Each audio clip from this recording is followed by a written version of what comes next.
are big things coming for some New Orleans Saints stars. Chris Olave and Alontae Taylor have both had some talks around an extension, but what would they cost and what could those contracts look like? We're going to project the contracts here on Saints Now by Chat Sports.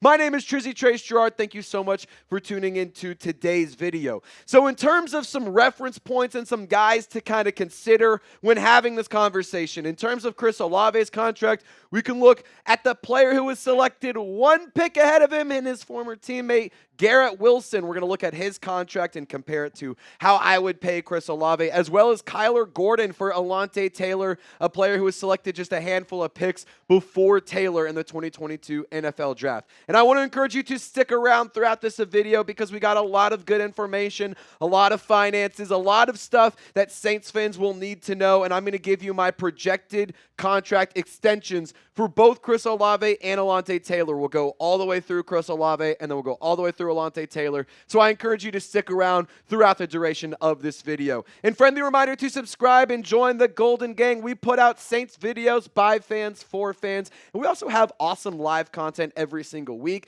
So if we get 60 subs on this video, we will hit the goal of today of 52,200 members of the Golden Gang. So lock us in for 100% free if you're a diehard Saints fan. Let's start this content off with a little bit of context. Chris Olave, Garrett Wilson, when you compare the two players in terms of their career stats side by side, you'll see that most of the stats favor Garrett Wilson. Obviously, a big reason for that is because he has played in 10 more games. However, when you look at the yards per game, I included that stat for a very important reason. Chris Olave is actually more productive per game. So if he is able to play in 59 games, you could expect that his stats would definitely be up and be around where Garrett Wilson is producing. Now, in terms of what his extension looks like, he signed a deal with the New York Jets back in July. They did pick up his fifth-year option, so that is worth noting. It was a 4-year, $130 million contract in total. But for per-year averages, it went to about 32.5 average annual value. And here's how that contract is laid out. You can see it on your screen. I'm not going to go through each and every detail. If you need to, pause it, absorb it, take it in. But I think that this is a good area to kind of look at for Garrett Wilson's contract in terms of how you want to pay Chris Olave. When you consider both of these players, they're both young, they're both talented. Chris Olave does have a history of some injuries, especially considering the concussions and the type of injuries. It is a little bit concerning, and it is something to take into consideration whenever you're writing out the contract. But I think I have a pretty fair deal for both the New Orleans Saints and Chris Olave. I think both parties will be happy with this contract projection. So for Chris Olave, in my opinion, I would like to see the New Orleans Saints ink a 4-year, $132 million contract. And by the way, I want to make something very, very clear here. This is my projection. This has nothing to do with what I'm seeing out there, what I'm hearing.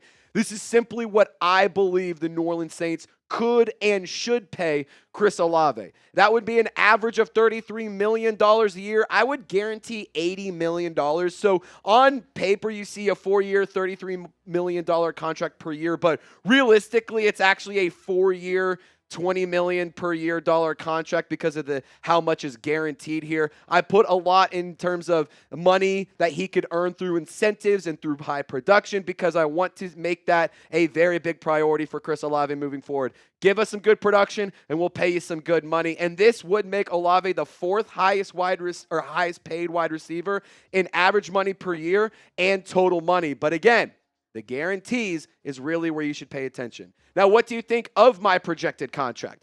Let me know if I'm overpaying, if I'm underpaying. What would you change? Grade it. Do you agree? Yes or no? I want to hear from the Who Dat Nation down in the comment section. Now, coming up, I'm going to do the same exercise, but for Alontae Taylor, because he is about to be a free agent as well, and he's a player that I personally believe the New Orleans Saints need to prioritize bringing back and not letting him head into free agency, because I do think that there's going to be some teams out there who will be very interested in his services and could potentially outbid the New Orleans Saints. But first things first, got to tell you guys about today's presenting sponsor, and that is Tushy Bidets. Everyone, TMI. I know that you guys need to keep that hiney shiny. So I got a link for you. If you click it down in the comments or description of this video, you can get started with a Tushy bidet. And by the way, you can actually get 10% off your first order. So that's a pretty sweet deal. I highly encourage you to check out the Tushy bidet, whether you're shopping for one of your homies, your dad, your brother, your roommate, or someone who lights their farts on fire. It's the gift that refuses to pick a lane. Tushy bidets are luxurious, practical, and so easy to use, even a Falcons fan can do it. You stop, drop, plop, and then you use the Tushy bidet, hands-free, you spray, you take care of business, and you're clean. The Tushy Wave instantly modernizes your daily routine and bathroom with a super sleek seat plus 2 separate front and rear nozzles for the most complete clean. Every Tushy bidet easily attaches to your existing toilet without the need for additional plumbing, and all you have to do is set it up to the water line. You don't need to be a plumber, you don't need to be an electrician to set it up. It's very, very simple to use and very simple to set up. I use my Tushy bidet every single day, and I promise you will too. Pro tip, I use it every day. I'm going to keep it real with you guys. In the morning, really helps you start off with a little bit of a spark, if you will. Now remember, a-hole is only a naughty word if you wipe. And if you need to get a gift for a loved one, friend, family member, roommate for the holidays, the Tushy bidet is the perfect gift. For a limited time, our listeners get 10% off their first bidet order when you use code CHAT at checkout. That's code CHAT when you're checking out. That's 10% off your first bidet order when you go to hellotushy.com with promo code CHAT. Click the link in the comments and description of this video to keep that hiney shiny and get a Tushy bidet. Now let's talk about a contract projection for Alontae Taylor. I want to make something very, very clear here.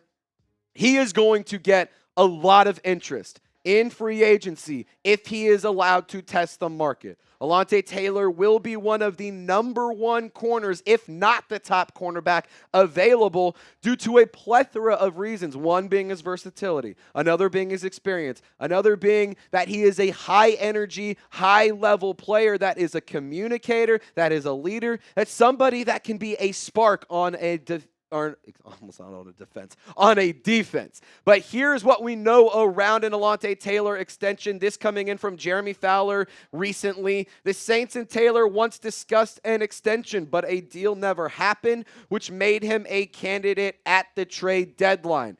The Bears and Colts both showed interest. Obviously, the Colts traded for Sauce Gardner, and if that fell through, Alontae Taylor probably would be up in Indianapolis. As for a reference point, the top 2025 free agent corners earn about $18 million per year on new deals. So I do think when it comes to Alontae Taylor, let's consider Kyler Gordon, because he's a player who was taken 39th overall in 2022. Alontae Taylor drafted 49th.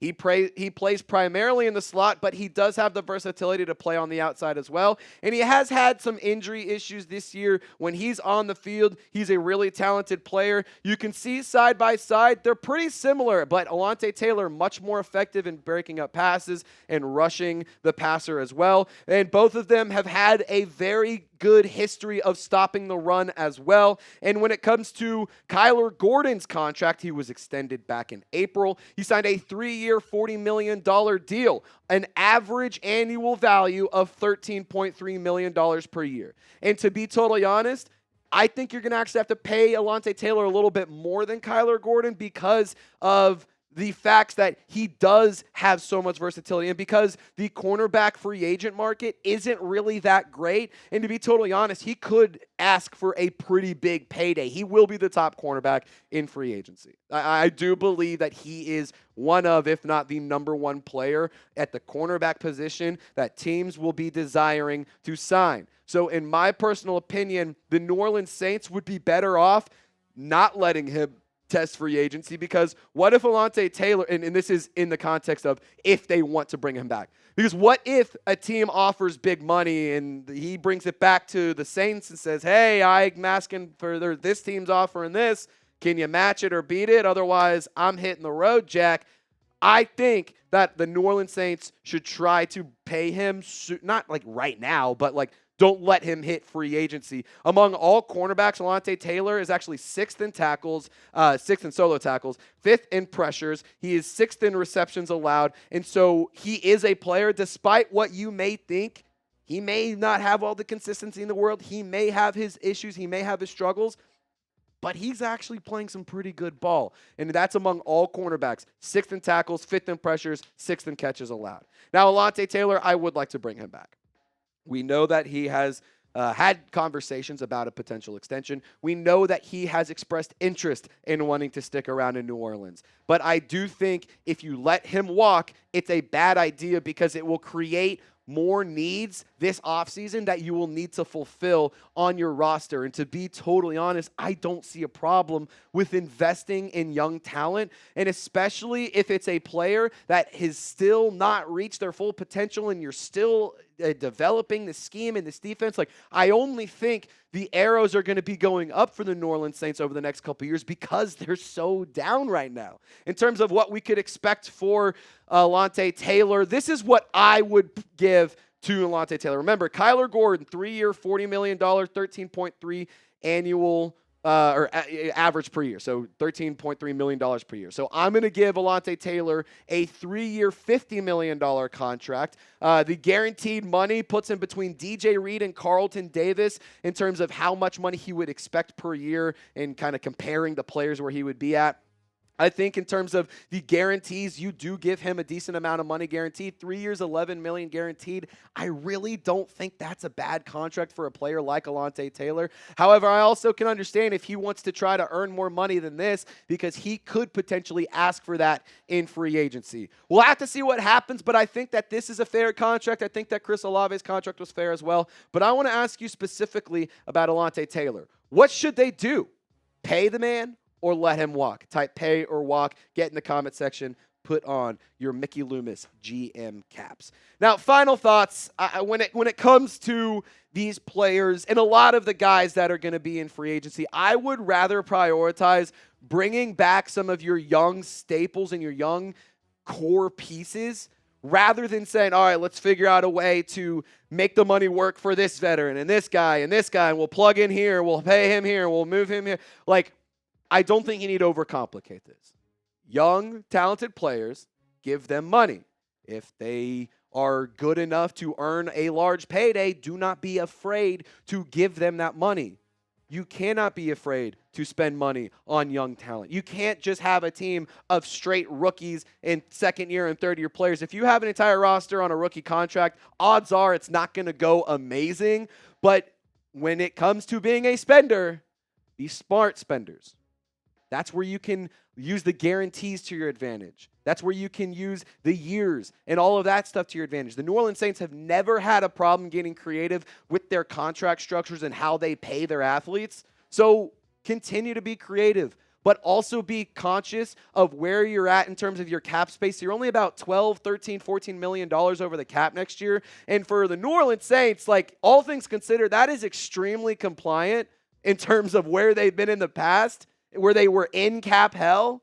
Now the New Orleans Saints have the opportunity to really function like a normal team where they can spend some money here, they can offer contracts here, they can cut or trade players away or for guys because they're starting to be more cap compliant. All in all, we have to figure out, are these players a part of the long-term plan? For Chris Olave, it seems to be that is the case. For Alontae Taylor, jury may still be out, but we do know that extension talks have at least occurred. I don't know when that'll happen. I don't know if a number is close, but if anything does happen, we'll make sure you are informed. So subscribe to Saints Now by Chat Sports. Turn on your notifications, and y'all stay golden. We will see you next time.